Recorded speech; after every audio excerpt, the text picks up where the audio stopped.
അല്ല, ഒന്നും എനിക്ക് രേഖാമൂലം കിട്ടിയിട്ടില്ല. അത്തരത്തിലുള്ള ഒരു മാനനഷ്ട കേസുമായിട്ട് അദ്ദേഹം മുന്നോട്ട് പോവുകയാണെങ്കിൽ ആ കേസിനെ വളരെ കൃത്യമായി തന്നെ കോടതിയിൽ എനിക്ക് നേരിടാൻ സാധിക്കും.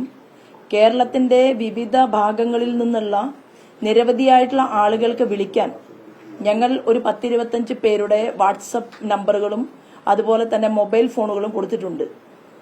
ഇതുമായി ബന്ധപ്പെട്ടുകൊണ്ടുള്ള, അതായത് പലിശയ്ക്ക് പണം വാങ്ങി വീട് നഷ്ടപ്പെട്ടവർ, ഭൂമി നഷ്ടപ്പെട്ടവർ, വലിയ രീതിയിൽ നഷ്ടമുണ്ടായിട്ടുള്ള ആളുകൾ, അവരിൽ ചില ആളുകൾ ഇപ്പൊ ഇന്നലെ കോട്ടയത്ത് നിന്ന് 2 പേർ വിളിക്കുകയുണ്ടായി. അതുപോലെ തന്നെ മുംബൈയിൽ നിന്ന് ഒരു 2 പേർ വിളിച്ചു.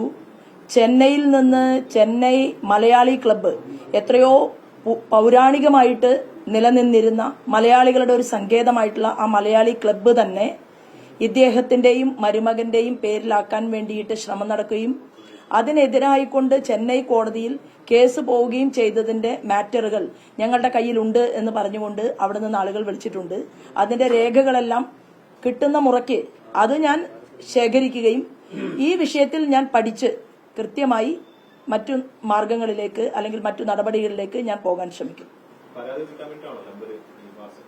അത് ഞങ്ങൾ ഇവിടെ ഈ നിയോജകമണ്ഡലത്തിൽ വന്നപ്പോൾ തുടങ്ങിയതാണ്. വിവിധങ്ങളായിട്ടുള്ള ആലപ്പുഴ പാർലമെന്റ് മണ്ഡലത്തിന്റെ പ്രദേശങ്ങളിലെ ജനങ്ങൾക്ക് ഞങ്ങളുടെ ടീമുമായിട്ട് കോൺടാക്ട് ചെയ്യാനും അവരുടെ പരാതികൾ ഏറ്റുവാങ്ങാനും അതുപോലെ തന്നെ മുന്നോട്ടുള്ള പ്രവർത്തനത്തിന്റെ ഭാഗമായിട്ട് ഞങ്ങൾ തുടങ്ങിയിട്ടുള്ള ഒരു വാട്സപ്പ് നമ്പറുകളായിരുന്നു.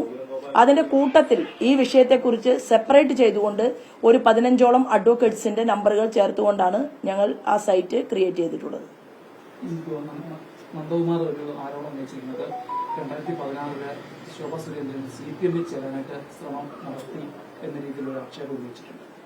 അല്ല, ഞാനതിനെ അർഹിക്കുന്ന അവജ്ഞയോട് കൂടിയിട്ട് തള്ളിക്കളയുകയാണ്. സത്യത്തിൽ മാധ്യമ സുഹൃത്തുക്കളുടെ കാര്യമായിട്ടുള്ള നിർബന്ധം കൊണ്ടാണ് ഇന്ന് നമ്മളിപ്പോ ഈ പത്രസമ്മേളനത്തിന്റെ ഭാഗമായിട്ട് ഇവിടെ ഇരിക്കുന്നത്. കാരണം എനിക്ക് പറയാനുള്ള കാര്യങ്ങളെല്ലാം വളരെ കൃത്യമായി തന്നെ ഞാൻ പറഞ്ഞു കഴിഞ്ഞിട്ടുള്ളതാണ്. മറ്റൊന്ന്, 2016 ഞാൻ ഭാരതീയ ജനതാ പാർട്ടിയുടെ നാഷണൽ എക്സിക്യൂട്ടീവ് മെമ്പറാണ്, ദേശീയ കാര്യകാരി സദസ്യനാണ്.